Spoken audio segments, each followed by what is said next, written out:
melanjutkan materi yang lalu kita pelajari, tapi sebelumnya satu orang kelompok kita berdoa dulu. Silakan siapa? Oh Putri.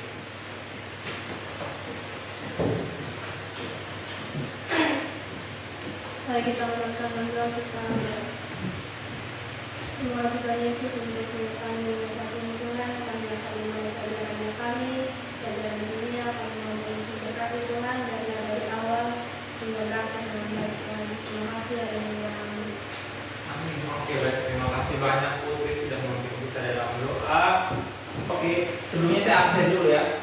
Melihat apakah semangat hadir saat ini. Tapi semuanya sehat kan ya? Sehat. Di bola. Akan Liu. Yang jadi Siokain. Brusi Sakaria. Hadir, Ustaz. Clara Tola. Hadir. Evelyn Tau. hadir. Bete. Hadir. Siap, Bete. Ya. Tidak batuk pilih. Tidak ya. Gera. Hadir. Sehat Gera. Sehat. Sehat ya. Tadi masih tarik-tarik apa di hidung? Iren.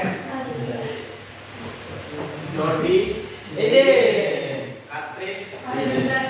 Katrin sakit. Hadir. Sakit. Sedikit. Oh sedikit sakit. Putri. Hadir. Oke, berarti dua orang yang hadir ya. Ada izin, ada Clara dan Jordi yang tes polisi ya. Ya, Ustaz. Amin. Oke, minggu lalu kita sudah belajar tentang sifat koligatif larutan untuk yang elektrolit, yaitu yang pertama tentang penurunan tekanan uap dan yang kedua adalah kenaikan titik. Apa rumus untuk mencari penurunan tekanan uap larutan elektrolit?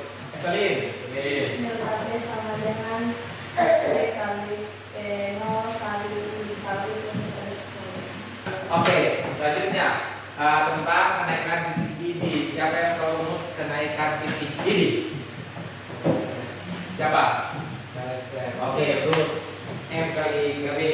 Untuk kalau yang ini elemen larutan elektrolit berarti nanti M dikali KB dikali I atau faktor Van Hoff. Terus kalau yang non elektrolit hanya moralitas dikali KB. materi kita hari ini masih di KD 3.2 dan 4.2 masih berbicara soal sifat koligatif larutan elektrolit dan non elektrolit. Ya. Kemudian tentang kompetensi dasar dan indikator pencapaian kompetensi. Ini di 3.2 membedakan sifat koligatif larutan elektrolit dan larutan non elektrolit. Untuk indikatornya ada 3. Yang pertama memahami sifat koligatif larutan non elektrolit, dan yang kedua memahami sifat koligatif larutan elektrolit, serta yang ketiga membedakan sifat koligatif larutan elektrolit dan larutan non elektrolit. Nah, untuk KD keterampilannya di 4.2 itu menentukan derajat keionan melalui data percobaan.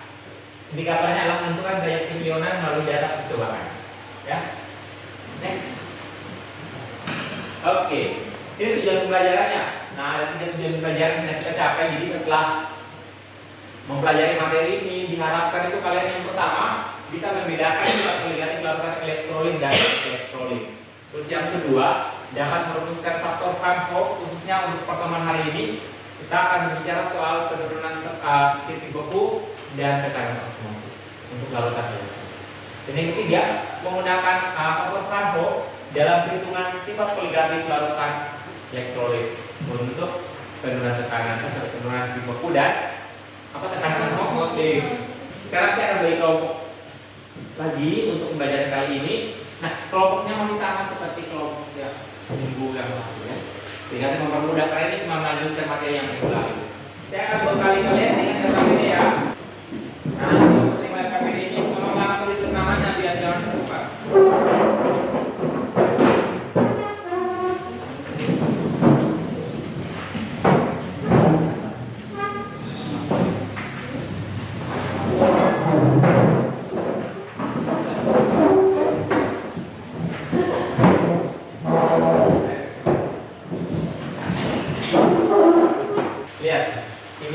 Kejadian atau studi kasus, kalau diperhatikan baik-baik, ini dia punya naskahnya atau teksnya.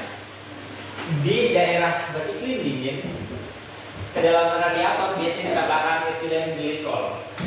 Di daerah beriklim dingin, air radiator mudah sekali untuk membeku.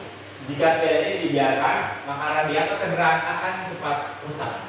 Dengan penambahan etilen glikol ke dalam air radiator, diharapkan titik beku air dalam radiator menurun. Dengan lain, air tidak mudah membeku. Ada perbedaan yang sedikit berbeda dalam kita untuk menentukan penurunan titik beku dari larutan non elektrolit dan larutan elektrolit. Kemudian untuk materi yang kedua hari ini kita belajar soal yang namanya tekanan osmotik. Silakan buka RKPD-nya tentang tekanan osmotik. Bisa dibaca ya, kalau tidak dibaca nanti bisa dilihat pada RKPD ada di situ. Ini lihat dua jenis larutan dimasukkan ke dalam pipa U. Pipa U itu kan bentuknya U ya, seperti itu. Yang berbeda. Keduanya dipisahkan oleh membran semi permeabel. Sedangkan bagian pipa U yang lain dimasukkan air. Perlakuan ini dilakukan pada suhu yang sama. Setelah didiamkan beberapa saat terjadi proses oksidasi. Perhatikan tinggi air pada kedua pipa mengalami penurunan. Bandingkan tinggi air dalam proses osmosis pada kedua jenis larutan yang mengalami osmosis. Apa yang terjadi pada gambar itu? Yang pertama itu P1 di itu dia punya jumlahnya itu ini terus dia punya larutan dengan air bersih, maka beberapa saat kemudian dia punya air menurun, kemudian larutannya berwarna. Oke, kalau gitu kita langsung bentuk kelompok ya. Tapi sebelum bentuk kelompok kita tepuk dulu. Oke, tepuk tangan dulu. Kita semangat. Soalnya lagi panas-panasnya. Silakan berdiri. Kelompok 4. Kelompok mereka. Kelompok 3. Kelompok 2. Kelompok 1. 3. Tidak kompak. Oke, kelompok 3. Kelompok 2. 3. 4. Wah, ini paling kelompok 2. Oke, langsung dari kelompok 1. Oke, stop ya. Nah, sekarang di hadapan kami ada LKPD. Ada LKPD ya, tapi kita kerjakan dulu yang pertama dari LKPD tentang penurunan titik beku. Ya, oke. Silakan dikerjakan.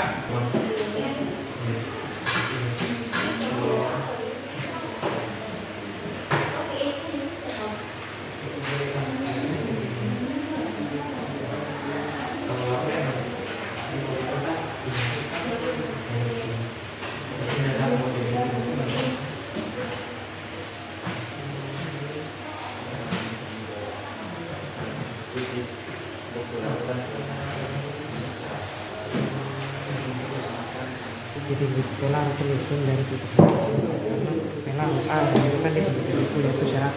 Setelah kalau titik beku larutan itu setelah ditambahkan terlarut ditambahkan ke dalam zat terlarut ditambahkan dengan zat terlarut begitu sama itu yang ketika zat terlarut ditambahkan ke dalam zat terlarut.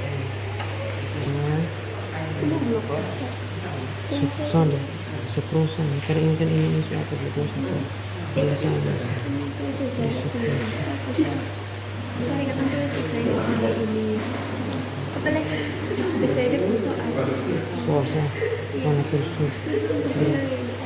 Oke, waktunya sudah selesai.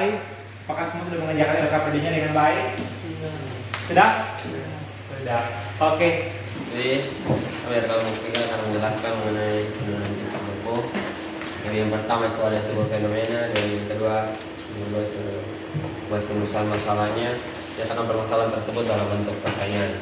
Nah, pertanyaan yang kami buat di sini adalah apa pengaruh penambahan etilen glikol ke dalam air radiator? Itu pertanyaan. Terus yang ketiga ada hipotesis atau jawaban sementara berdasarkan permasalahan di atas, yaitu etilen glikol ditambahkan untuk menurunkan titik beku air radiator. Karena jika sebuah pelarut murni ditambahkan sebuah zat terlarut, maka zat pelarut tersebut atau larut campuran dari kedua pelarut dan terlarut tersebut, larutan tersebut akan memiliki titik beku yang lebih kecil. Shalom, kami akan mempresentasikan KPD 4 tentang tekanan osmosis. Nah, yang kami kan sebelumnya itu kita masuk dalam yang untuk penyelesaian yang perumus fenomena. Di sini kita ada di bagian dua. Yang pertama tuh larutan glukosa 0,01 molar dan larutan NaCl 0,01 molar. Nah, di sini kita lihat kalau ternyata larutan NaCl ini mempunyai tekanan yang lebih kuat dibandingkan larutan glukosa. Kita lihat jadi ini kan larutan glukosa. Kita lihat kalau ternyata konsentrasi ini sama, tetapi dia punya tekanan yang berbeda. Tekanan antara NaCl ini lebih kuat daripada tekanan dari larutan glukosa. Nah, terus kita lihat di perumusan masalah di sini. Masalah yang kami temukan itu begini.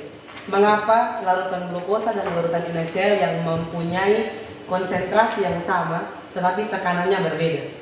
Jadi kesimpulannya itu kalau dalam hal ini ini larutan non-elektron itu yang mempengaruhi tekanan osmosis itu hanya konsentrasi dan suhu. Oke, kami temukan 8 untuk kelompok 1. Oke, sekarang kita akan masuk dalam pembuatan kesimpulan. Nah, apa yang bisa kita simpulkan dari pembelajaran yang telah kita lakukan hari ini? Ayo, masing-masing kelompok itu buat satu kesimpulan. Jadi ini penurunan titik beku tuh ternyata ini ada masih juga terbagi menjadi dua. Yang pertama tuh ini yang dipanggil yang ada larutan elektrolit dan non elektrolit, dan juga di penurunan titik beku ini bisa kita manfaatkan dalam kehidupan kita sehari-hari seperti contoh yang pada sedikit fenomena yang sebelumnya tentang penambahan etilen glikol pada radiator mobil supaya ini air pada radiator itu tidak cepat membeku. Jadi untuk tekanan osmotik di pelajaran hari ini yang kami dapat simpulkan itu dari tekanan osmotik selain yang tadi dalam rumus tadi yang PVDT dan sebagainya, itu ada satu faktor lain yang turut mempengaruhi nilai akhir dari tekanan osmotik itu sendiri. Jadi misalnya kalau larutan tersebut mempunyai merupakan larutan elektrolit, maka akan ditambahkan dengan faktor Van Hoff atau I. Tapi kalau misalnya satu larutan itu non elektrolit, maka dia punya tekanan osmotik itu akan berbanding lurus dengan konsentrasi atau kemolaran. Masih ada yang bertanya, silakan. Oke, baik, karena sudah selesai ya, karena kalian sudah paham juga, tadi sudah presentasi, sudah mempertanggungjawabkan apa yang kalian presentasikan di depan sini, sudah menjawab pertanyaan, sudah memberikan kesimpulan. Sekarang kita masuk ke bagian terakhir dari pertemuan kita hari ini dengan pertemuan yang minggu lalu, yaitu kita akan melakukan post test. Oleh karena itu silakan duduk secara individu untuk kita akan mulai post test kita di sini. Semua buku disingkirkan ya. Jangan lupa ditulis nama di bagian paling atas.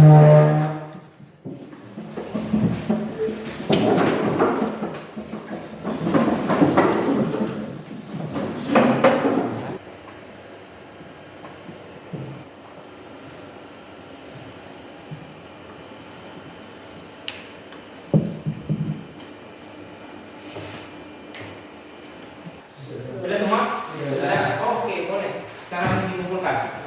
Ini pasti semuanya 100 ya. Hati-hati dengan pelajaran kita selama 2 minggu tentang sifat poligatik larutan elektrolit ini, kalian sudah betul-betul memahami materinya dengan sangat baik, sehingga membantu kalian untuk pemahaman materi, mengaplikasikan dan kehidupan sehari-hari, dan bisa berguna untuk kewajiban pendidikan kalian. Oke, pertemuan kita berakhir sampai di sini. Ya, semua nilai KPD yang akan saya berikan, kemudian semua tugas akan saya periksa dan kembalikan kepada kalian. Dan yang terakhir, satu lagi kita terima kasih buat kami semua sepanjang pelajaran ini yang kami lakukan. Terakhir, dengan setiap yang kami pelajari tulis semua juga kalian baik beserta kami. Pertemuan kami Tuhan, kemudian kami selanjutnya kami taruh dalam kasih. Yesus Kristus kami semua berdoa. Amin. Amin. Oke, terima kasih banyak untuk pertemuan kita ini. Sampai ketemu lagi di pertemuan selanjutnya. Akan bisa disiapkan. Sudah, guys. Tete.